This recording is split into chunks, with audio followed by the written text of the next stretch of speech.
الحمد لله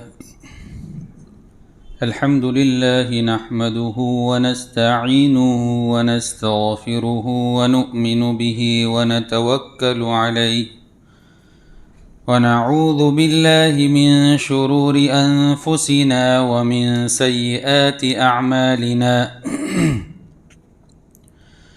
من يهده الله فلا مضل له ومن يضلله فلا هادي له ونشهد أن لا إله إلا الله وحده لا شريك له ونشهد أن سيدنا ومولانا محمدا عبده ورسوله أما بعد فأعوذ بالله من الشيطان الرجيم بسم الله الرحمن الرحيم قل أعوذ برب الفلق من شر ما خلق ومن شر غاسق إذا وقب ومن شر النفاثات في العقد ومن شر حاسد إذا حسد۔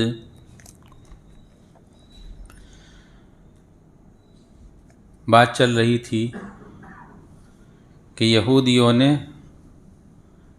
ایک شخص کو تیار کیا اور اللہ کے رسول صلی اللہ علیہ وسلم پر جادو کروایا۔ چونکہ یہودیوں کو آپ سے بڑی دشمنی تھی تو وہ دشمنی کیوں پیدا ہوئی، کیوں ہوئی، اس کی وجہ علماء نے یہ تحریر فرمائی ہے کہ اللہ کے رسول صلی اللہ علیہ وسلم حضرت اسماعیل علیہ السلام کی اولاد میں پیدا ہوئے۔ حضرت ابراہیم علیہ السلام کے دو بیٹے، ایک حضرت اسحاق اور دوسرے حضرت اسماعیل۔ حضرت اسحاق علیہ السلام کے بیٹے حضرت یعقوب علیہ السلام، جن کا دوسرا نام اسرائیل ہے،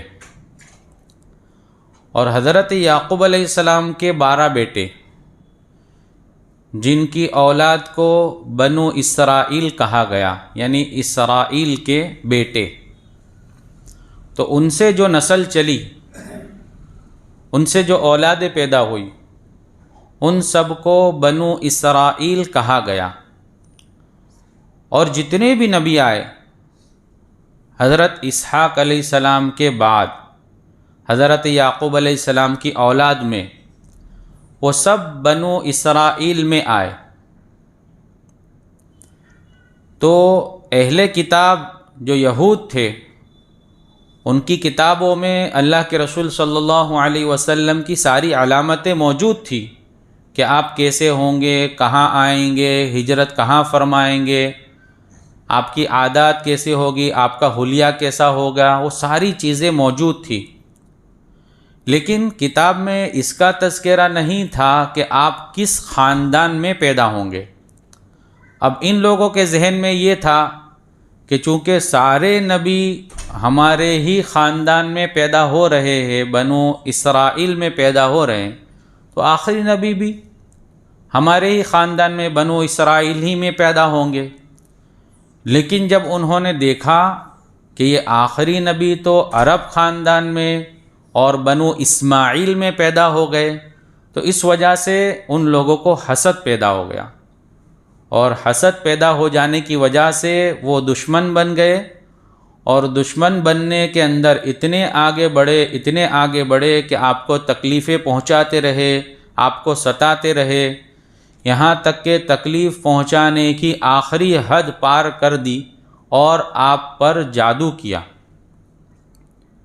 حالانکہ سارے یہودی جو کتاب کا علم رکھنے والے تھے، وہ سب جانتے تھے کہ یہی آخری نبی ہے اور یہی سچے نبی ہے، اور جن کی بشارت ہماری کتابوں میں دی گئی تھی وہ یہی نبی ہے۔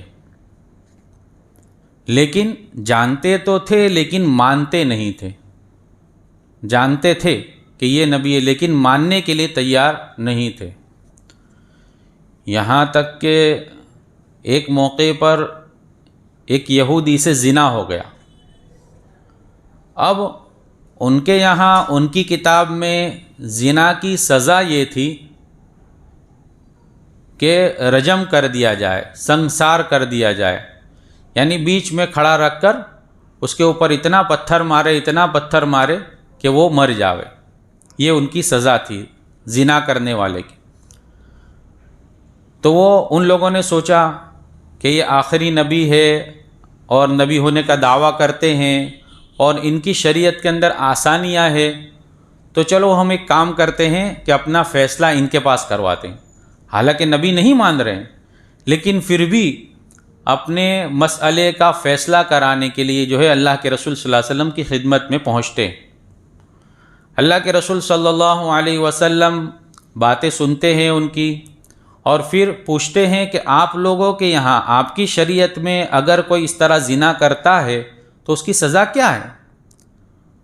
تو وہ لوگ جواب دیتے ہیں کہ ہمارے وہاں سزا یہ ہے کہ اس کا منہ کالا کر دیا جاوے اور اس کو گدھے پر بٹھایا جاوے اور پھر محلے میں اور گاؤں میں گھمایا جاوے، اور پھر ختم ہو گیا، اس کی ذلتی ہو گئی کہ بھائی اس نے یہ گناہ کیا، اس کی یہ سزا ہے۔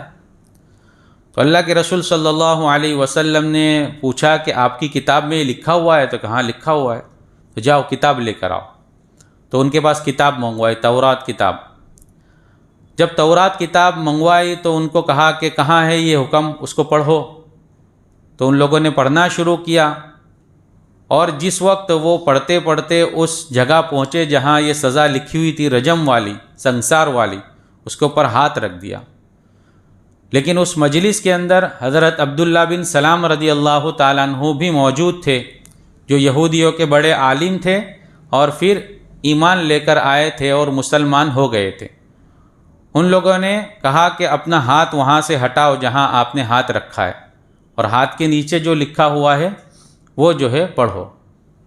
تو جب انہوں نے وہ پڑھا تو اس کے اندر وہ سزا لکھی ہوئی تھی کہ یہودیوں کے اندر تو یہ تھا کہ اگر کوئی آدمی زنا کرے، اگر وہ شادی شدہ ہو کہ غیر شادی شدہ ہو، اس کو رجم کر دیا جاوے، ختم کر دیا جاوے۔ حالانکہ شریعت محمدیہ کے اندر یہ ہے کہ اگر کوئی آدمی شادی شدہ زنا کرے تو اس کو رجم کر دیا جاوے، اگر غیر شادی شدہ ہے، آزاد ہے، تو اس کو 100 کوڑے مارے جاوے، اور اگر غیر شادی شدہ ہے اور غلام ہے تو اس کو 50 کوڑے مارے جاوے۔ لیکن ان کے یہاں تو یہ تھا کہ شادی شدہ ہو یا غیر شادی شدہ ہو، اس کو رجم کر دیا جاوے۔ تو اللہ کے رسول صلی اللہ علیہ وسلم نے فیصلہ انہی کے مطابق کر دیا، اس کو رجم کا فیصلہ کر دیا۔ تو ان کی ذلتی بھی ہوئی، اور جو ہے اسی سخت فیصلے کے اوپر عمل کرنا پڑا۔ تو اللہ کے رسول صلی اللہ علیہ وسلم کو نہ ماننے کے باوجود بھی اپنے مسائل کا حل کرنے کے لیے وہ وہاں آتے تھے۔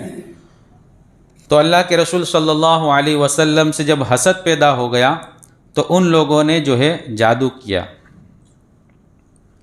صلح حدیبیہ کے بعد سن ہجری 7 میں محرم کے مہینے میں یہ جادو ہوا۔ یہ جادو کرنے والا شخص انصار ہی میں سے تھا، منافق تھا، یہودیوں کا حلیف تھا، یعنی یہودیوں کے ساتھ سانٹھ گانٹھ ان کی تھی کہ ہم آپ کی مدد کریں گے، کبھی موقع ہوئے تو آپ ہماری مدد کریں، اس کو حلیف کہتے ہیں۔ تو ان کے ساتھ اس کی معاہدہ تھا، اس کو تیار کیا یہودیوں نے، اس کا نام تھا لبید بن اعصم، منافق آدمی تھا۔ اس نے جو ہے اپنی بیٹی کو تیار کیا، بیٹیوں کو، اور جادو سکھایا، اور پھر جو ہے اللہ کے رسول صلی اللہ علیہ وسلم کے اوپر جادو کروایا۔ جادو کس چیز پر کروایا؟ اللہ کے رسول صلی اللہ علیہ وسلم جس کنگھی سے اپنے سر اور داڑھی کے بال کی کنگھی کرتے تھے، اس کنگھے کے کچھ دانتے ٹوٹ گئے تھے، وہ دانتے، اور کنگھی کرنے کے بعد جو بال گرتے ہیں، کچھ بال نکلتے ہیں داڑھی کے اور سر کے، ان بالوں کے اوپر جو ہے جادو کروایا۔ جادو عام طور سے آدمی کے بدن کی، جسم کی کسی چیز کے اوپر ہوتا ہے، جیسے عام طور سے ناخن ہے، بال ہے، یا بدن کے اوپر جو چیز عام طور سے استعمال میں آتی ہے اس چیز کے اوپر ہوتا ہے۔ اس لیے علماء احتیاط یوں فرماتے ہیں کہ جو بال ہمارے نکلتے ہیں کنگھی کرنے کے بعد یا ہم ناخن کاٹتے ہیں اس کو ایسے ہی پھینک نہ دیا جاوے، بلکہ اس کو احتیاط سے رکھ کر اس کو جو ہے یا تو دفن کیا جاوے یا کہیں اس کو رکھا جاوے۔ عام طور سے آدمی اس کو پھینک دیتا ہے باہر، ایسے ہی پھینک دیتا ہے، تو اس طرح نہ کیا جاوے۔ تو اللہ کے رسول صلی اللہ علیہ وسلم کے بال اور کنگھی کے دانتے جو ہوتے تھے اس کو لے لیا گیا۔ اللہ کے رسول صلی اللہ علیہ وسلم کا ایک خادم تھا بچہ یہودی، اس کو پھسلا کر تیار کیا اور اس کو کہا کہ اس طرح چیز تجھے لانی ہے، اور اس نے لا کر دی اور اس پر یہ جادو ہوا۔ جادو کے اندر ہوتا اس طرح ہے کہ کچھ ایسے الفاظ جو شرکیہ ہو، کفریہ ہو، اس طرح کے الفاظ جو ہے بار بار پڑھے جاتے ہیں اور پڑھ کر شیطان کو خوش کیا جاتا ہے۔ پھر جب شیطان خوش ہوتا ہے تو وہ اس کا مطیع بنتا ہے اور پھر اس کو حکم دیا جاتا ہے کہ جو ہے اس کو تکلیف پہنچائی جاوے۔ ایک روایت کے مطابق اللہ کے رسول صلی اللہ علیہ وسلم کا پتلا، موم کا پتلا بنایا گیا چھوٹا سا، اور پھر اس کے اندر گرہیں لگائی گئی اور تات کے اندر گانٹھ لگائی گئی 11 گانٹھیں، اور پڑھ پڑھ کر اس میں پھونک ماری گئی ان الفاظ کے ذریعے سے جس کے ذریعے سے شیطان کو خوش کیا جاوے۔ اللہ کے رسول صلی اللہ علیہ وسلم کو یہ اثر 6 مہینے تک رہا، لیکن نبوت کا جو سلسلہ جاری تھا، یعنی نبوت کا جو کام تھا کہ اللہ کے رسول صلی اللہ علیہ وسلم جو دعوت دیتے تھے، اس کام کے اندر اس کا کوئی اثر نہیں ہوا۔ کوئی کتنا ہی بڑا جادوگر ہو، کتنا ہی بڑا جادو کرے، لیکن نبوت کا اور رسالت کا جو کام ہوتا ہے اس پر کبھی بھی اس کا اثر نہیں ہو سکتا۔ صرف اللہ کے رسول صلی اللہ علیہ وسلم کو جو محسوس ہوتا تھا وہ یہ ہوتا تھا کہ گویا آپ کو یوں لگتا تھا کہ مجھے کسی نے باندھ دیا ہے، اور یہ جادو جو ہے آپ کی بیویوں کے متعلق کیا گیا تھا کہ آپ جو ہے اپنی بیوی سے صحبت نہیں کرتے تھے، لیکن ایسا ان کو لگتا تھا، محسوس ہوتا تھا گویا انہوں نے صحبت کر لی، تو گویا یہ محسوس ہوتا تھا کہ آپ کے ہاتھ کو یا آپ کو باندھ دیا گیا ہے۔ بس اتنی تکلیف آپ کو ہوتی تھی۔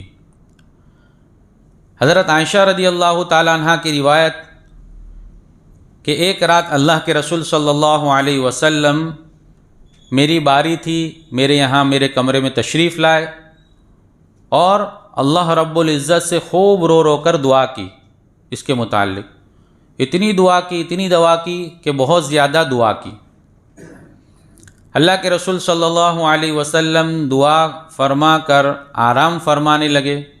جب آپ سو گئے تو آپ نے خواب میں دیکھا کہ 2 فرشتے آئے اور 2 فرشتے آپ کے پاؤں کے پاس بیٹھ گئے، اور دونوں ایک دوسرے سے بات کرنے لگے، ایک دوسرے سے سوال اور بات چیت کرنے لگے۔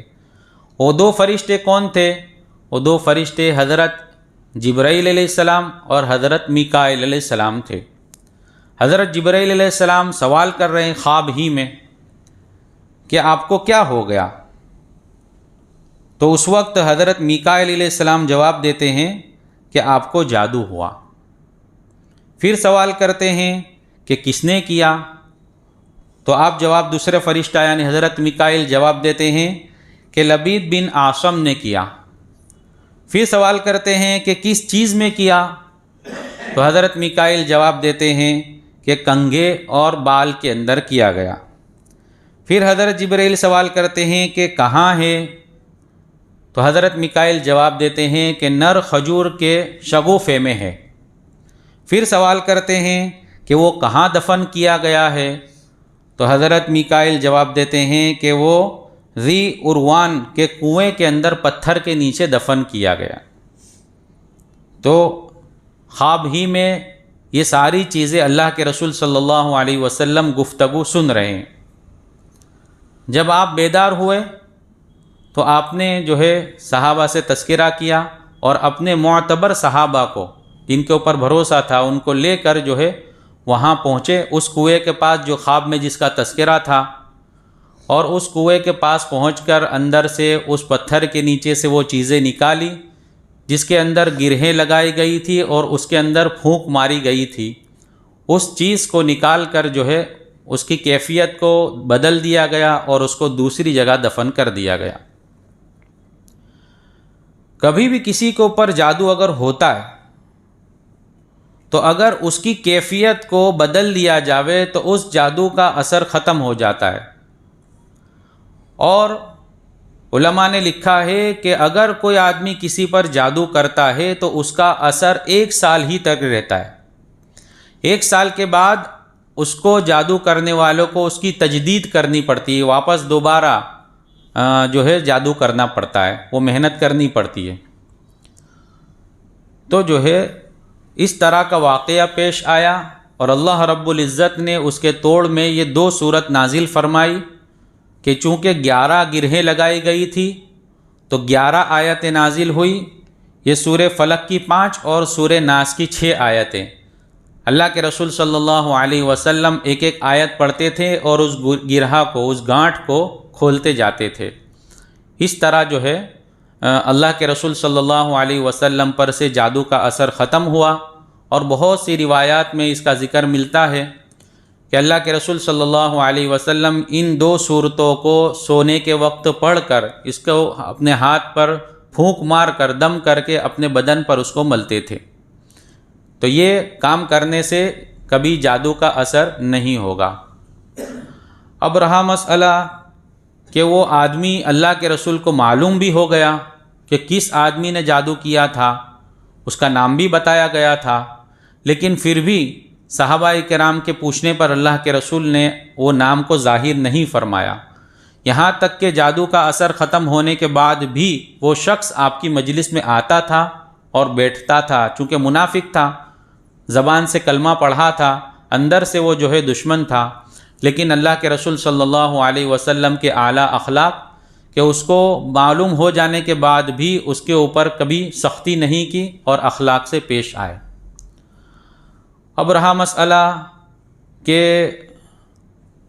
اگر کسی آدمی کو معلوم ہو جاوے، حالانکہ شریعت کی نگاہ میں کسی کے اوپر اس طرح کی تہمت نہیں لگائی جا سکتی کہ اس نے مجھ پر جادو کیا ہے، جیسے عام طور سے ابھی کے جو ماحول کے عاملین ہے، تعویذ دینے والے لوگ ہیں، ان کے اوپر اگر ان کے پاس جاتے ہیں تو وہ عام طور سے کبھی نام دے دے کہ آپ کے گھر میں سے ہی کوئی ہے اور آپ کے رشتہ دار میں سے کسی نے ایسا کیا ہے اور یوں کیا ہے، حالانکہ عامل کا قول معتبر نہیں ہے۔ عامل اگر کسی کا نام بھی لیتا ہے تو وہ کوئی پختگی کے ساتھ نہیں ہوا کرتا، چونکہ یہ تو اللہ کے رسول صلی اللہ علیہ وسلم کا خواب تھا اور نبی کا خواب بھی وہی ہوا کرتا ہے۔ رہا مسئلہ جادو کا جائز اور ناجائز ہونے کا، تو علماء نے لکھا ہے کہ ایسا جادو جس کے اندر کفریہ الفاظ استعمال کیے جاتے ہیں وہ تو قطعاً حرام ہے، لیکن ایسا جادو کرنا جس کے اندر کفریہ الفاظ استعمال نہیں ہوتے ہیں، ایسا جادو کرنا بھی حرام ہے۔ تو یہ جادو کا حکم ہوا، اور اللہ کے رسول صلی اللہ علیہ وسلم پر جو کیفیت طاری ہوئی تھی اس کے اندر یہ آیات اور یہ صورت نازل ہوئی۔ اللہ رب العزت یہ صورت میں ایک ایک آیت میں کیا فرماتے ہیں، کیا چیز ہے، وہ انشاءاللہ پھر ہم سنیں گے۔ سبحان اللہ بحمدہ، سبحانک اللہم۔